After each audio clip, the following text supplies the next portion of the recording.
to GWP Weekly Recap. It's Thursday, May 7th, 2026, and I'm Anchorman Jacob Fulmer, and tonight we look at the ongoing standoff in the Strait of Hormuz, Spirit Airlines shutting down, and some local legislation in Missouri.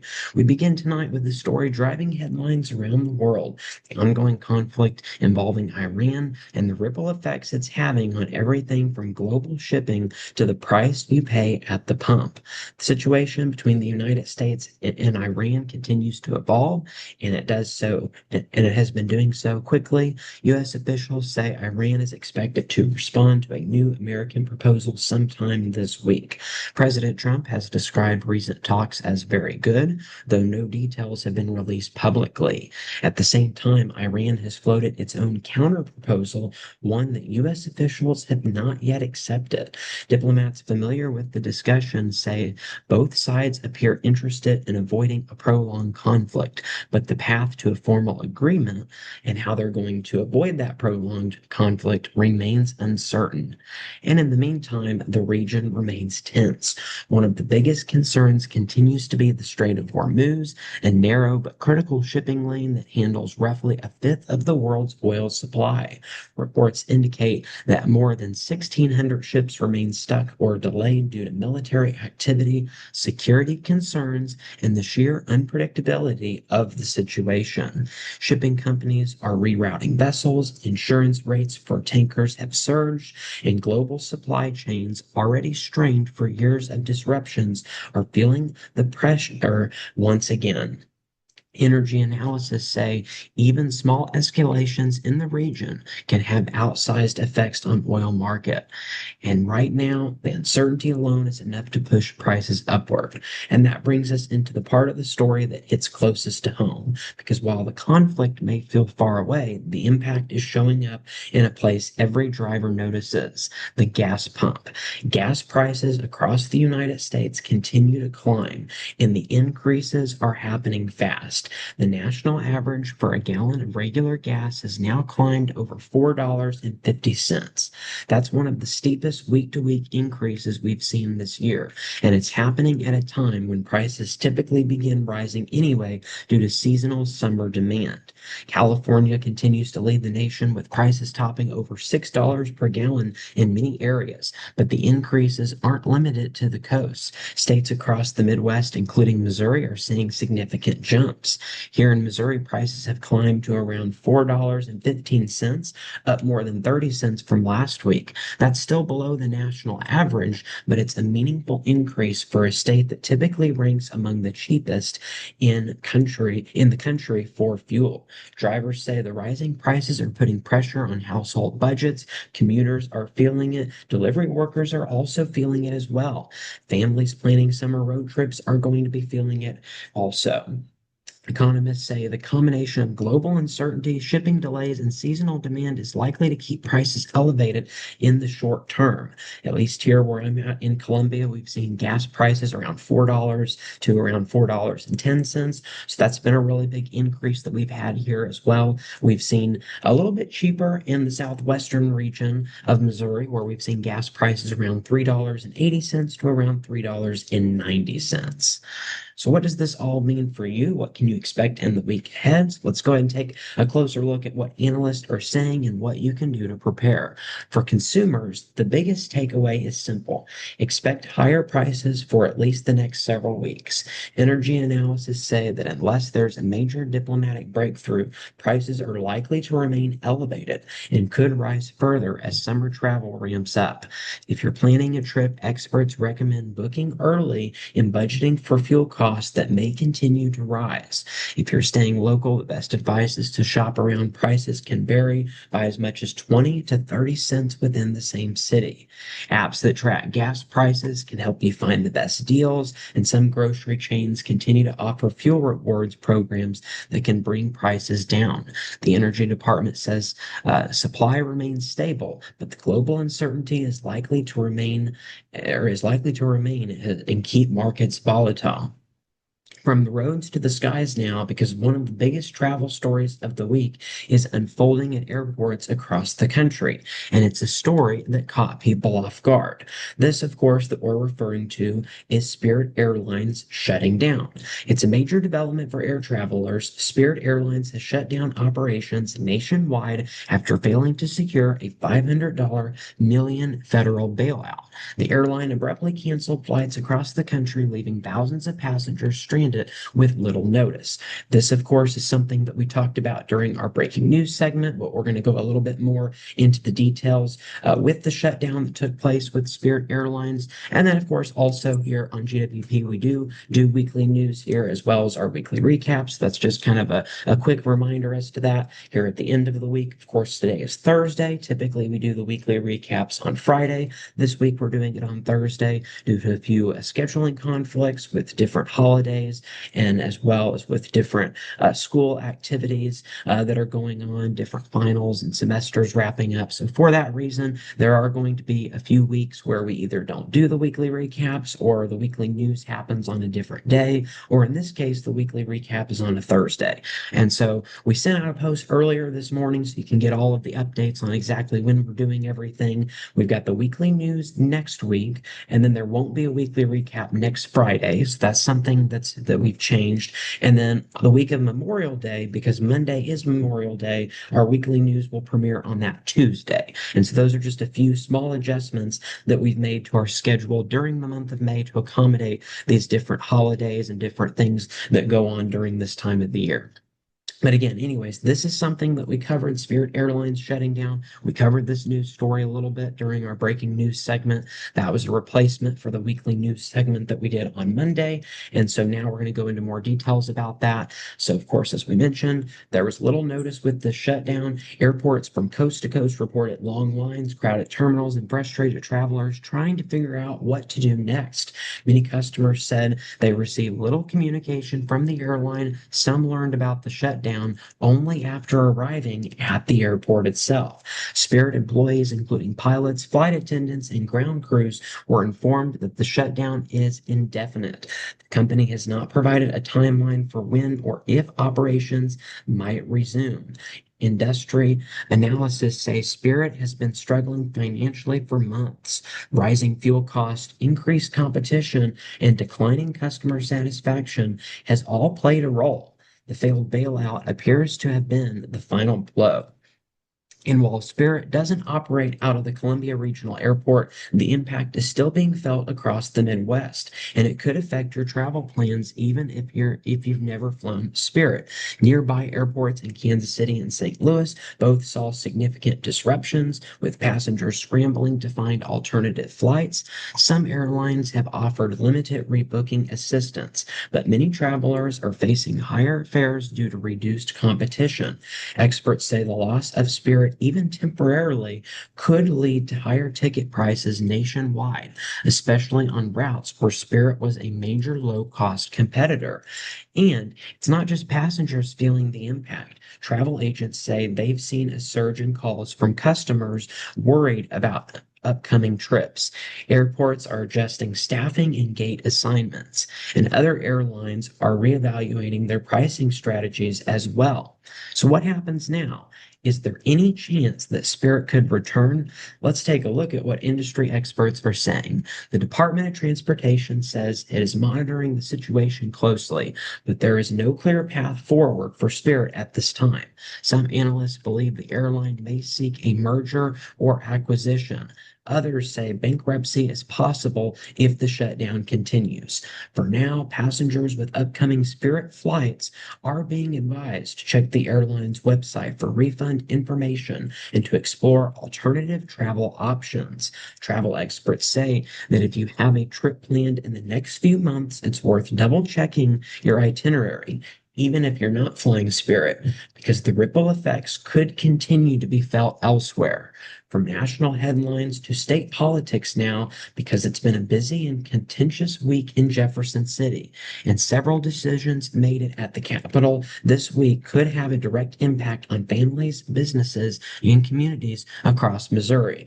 This leads us into our next story, which of course is the Missouri legislative business that's been happening, several different new developments, one of them including a school funding fight. So let's look at that here. Missouri lawmakers have passed a $50.7 billion state budget, but not without a fight.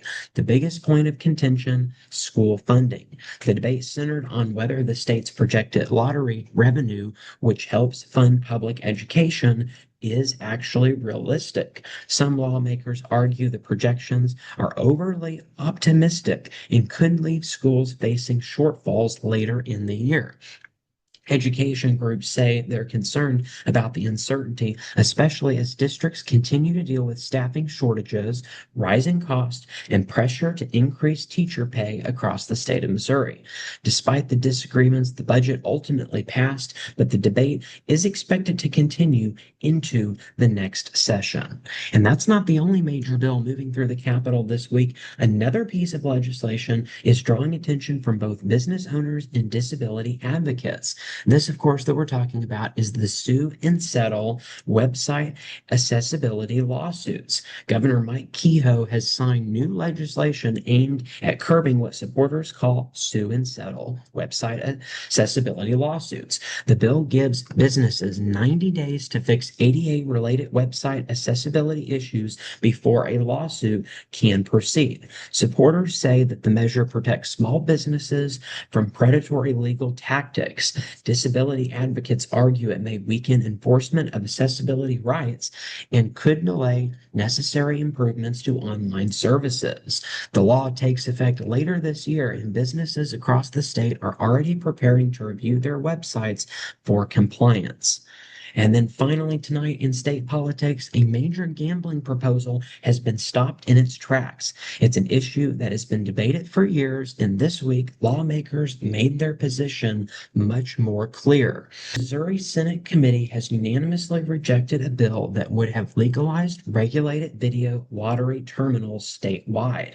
The decision effectively kills the proposal for the year. Supporters argued the machines could generate significant revenue for the state. Opponents raised concerns about problem gambling, regulatory oversight, and the impact on existing casinos. For now, the state's ongoing debate over gray market gaming machines remains unresolved. We will continue to keep you updated on all of these ongoing news stories as we get the latest developments. Again, you can continue to tune in for the weekly recap on most Fridays and your weekly news on Monday. Again, a few scheduling adjustments will be made for the month of May, but otherwise, if you check that schedule, you can continue to get these updates here on GWP. Well, that's it for news. Now we move into weather.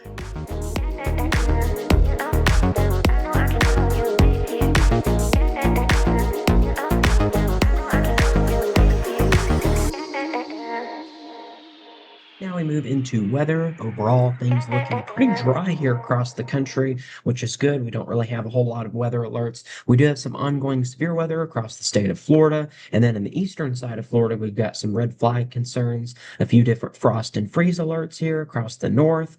But other than that, we really don't have a whole lot else going on here when it comes to different weather alerts across the country. Again, we are dealing with some severe storms right now across the country. At time of recording, we did have a tornado warning around the Tallahassee area. So hopefully everything works out with that here. But again, some ongoing severe storms across northern Florida and southern Georgia, outlined here by the Storm Prediction Center with that severe weather risk. We're also going to be dealing with the severe weather risk across southwestern Texas. So we got that marginal risk, but that higher risk today is going to be across northern Florida. We've also got Georgia, South Carolina, and North Carolina under that marginal risk. So again, overall, a low risk for severe weather. We had quite a bit of severe weather yesterday. Friday, especially across the deep south.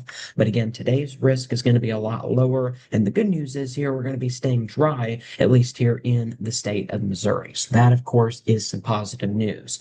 But going into tomorrow, things are going to begin to change as we once again will have a severe weather risk across the majority of the viewing area as we go into the day on Friday. So Friday, we do have that marginal risk for severe weather. This includes northwestern Arkansas, central and eastern Oklahoma, southeastern Kansas, as well as into southern and central Missouri. So we do have that severe weather risk. Not really looking at a tornado risk. It's not totally zero, but it's pretty low. And then wind and hail, that's going to be the main concern as we go into the daytime hours for us tomorrow. So kind of taking a closer look at the area under that severe weather risk from Columbia to Jefferson City, Sedalia, Clinton, Lake of the Ozarks, Stockton Lake into Nevada, over to Joplin, Springfield, Lebanon, Rolla, all of those areas under that marginal risk for severe weather. So overall, we're talking about a pretty low risk, a 1 out of 5 on the SPC's storm risk. And so we're looking at the main risk is going to be for hail up to the size of quarters and then maybe some gusty winds. So make sure to have a way to get those alerts during the afternoon and evening hours, especially because that's where we're going to be dealing with that severe weather risk. Going over to tropical tidbits and showing you that forecast for those thunderstorms developing across central Missouri as we go into around 2 p.m. So during the afternoon hours, not necessarily looking at rain all day, not like we had during the day on Tuesday. Tuesday, it rained pretty much all day. So we're not necessarily dealing with anything like that. But again, some showers and a few rumbles of thunder and maybe even a couple of stronger to severe storms are going to be possible during the afternoon hours. Here's about 4 o'clock moving into western central Missouri here, dealing with some heavy thunderstorms, maybe even another round around 5 to 6 p.m. And then a lot of this will clear out of the viewing area around 8 or 9 o'clock. But again, some of these thunderstorms, they could pack quite a punch. We could be looking at some hail and some gusty winds, and then again, some very heavy rainfall expected with these storms as well. We're not looking at tons of heavy rain, so I don't think we'll have a really big flooding risk, but it is still something that we will keep our eyes on here as we go into the day on Friday. Now let's look here at your national forecast for the weekend. So we're going to be dealing with additional rain and storm chances along the Gulf Coast as we go into Friday, but also here in the state of Missouri. So that's something that we're going to be watching for. Then we get a bit of a break on Saturday, but then as we go into Sunday, we're going to have additional chances for rain across Missouri as well as into the deep south. So things staying pretty active here across the eastern 2/3 of the country over the next several days. Then as we go into next week, things are going to clear out. So again, remaining active over the next few days, but then much drier times expected beyond that. How much snowfall are we looking at across the country? We did have quite a bit of snow across Colorado and Wyoming up in the higher elevations this past week. We had some areas that reported around 22 inches of snowfall. So of course that's pretty significant, but that was up in the mountains, of course. But again, additional chances for snow across the Rockies, but much lighter snowfall totals are expected. Not really any snowfall expected anywhere else over the next 4 days. What about the amount of precipitation in the next 5 days? We're going to be dealing with some heavier totals along the Gulf Coast. Some areas could pick up 2 to 4 inches of rainfall. Here in the state of Missouri, we're going to be looking at maybe around a half an inch, upwards of an inch of rainfall expected over the next 5 days. And so again, if we look at the weather story from the National Weather Service in Springfield, we're looking at a few evening thunderstorms expected on Friday, but then during the weekend, expecting much drier times on Saturday night into Sunday morning. Additional chances for rain are going to be possible. So again, tomorrow evening, and then we're looking at Saturday night into Sunday morning. That's when we're going to have our greatest chances for precipitation this weekend here in the state of Missouri.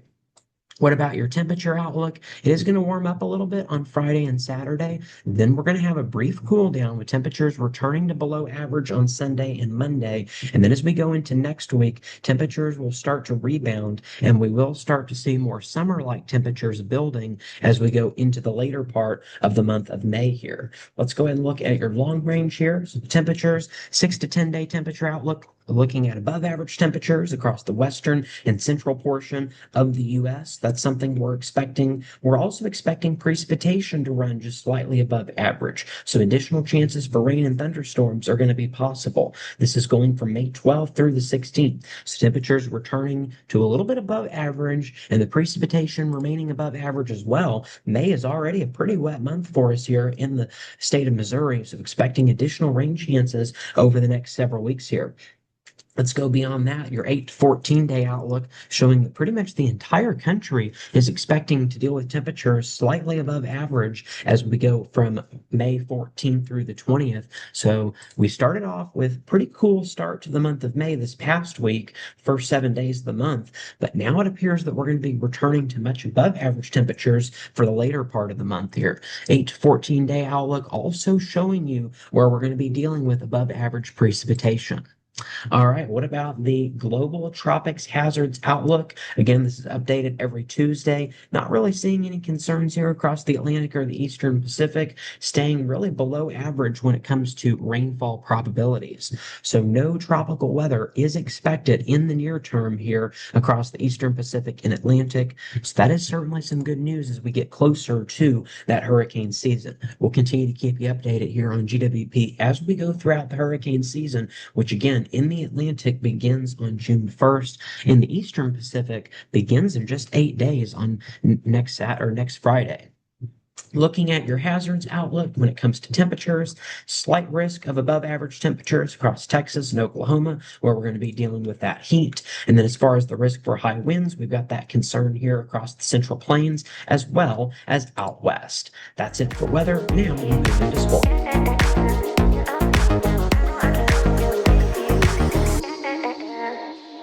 Now we move into sports. We're continuing to track the NBA playoffs as they now move into the conference semifinals. They did earlier this week on Monday. We had several close matchups, including game one between the Timberwolves and the Spurs. The Timberwolves winning that game on Monday, 104 to 102 was the final score in that game, giving the Timberwolves a 1-0 advantage in that series. We also had the Knicks who beat the 76ers 137 to 98. The Knicks have been on an impressive run the last several games here. So again, they defeated the 76ers in game one there on Monday night. On Tuesday night, we had the Cavaliers and the Pistons in game one. We also had the Lakers and the Thunder. The Thunder came up with the win against the Lakers. 108 to 90 was the final score in that game. The Pistons won, giving Detroit the 1-0 lead in that series. The Pistons won against the Cavaliers 111 to 101. The Knicks continued their impressive win streak that they've been on in the playoffs. They won 108 to 102 yesterday in game two against the 76ers.